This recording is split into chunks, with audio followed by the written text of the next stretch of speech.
Some people get put on a schedule. And married people are good for it. Putting you on a schedule. They have a little chart on the refrigerator possibly. Tuesday at 8:42. And if you show up at 8:43, that's too late. You got a schedule. And you better follow it. And if you don't, then you just miss out.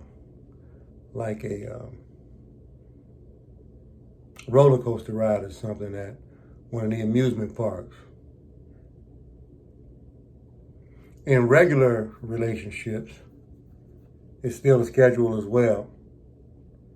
And in all of these scenarios, whether it's a regular relationship, you're still on a schedule, because if that woman has kids, a job, a house to take care of, she's not going to be able just to be available for you at any time. So now you got marriage where there's a hiccup in the conversation, and then you have regular relationships where there's a hiccup with the scheduling, and then there's just people who free for all, just trying to make a one night magical type of event occur. That's still on the schedule. And that schedule sometimes occurs after somebody has engulfed, whether it's mushrooms, sticks, bongs, alcohol, whiskey, or whatever, beers, something else to get yourself rolling. Nothing starts until the schedule clicks in. So you're on a schedule.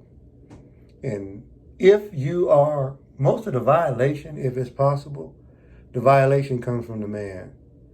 Because the woman, 99% of the time, if not 100, has the final say-so in the authorization on the scheduling, on the way that it goes down. If she does not cooperate or doesn't believe in the schedule, then nothing is going to happen.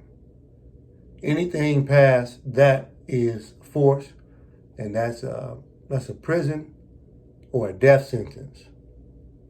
So scheduling is important, not to me.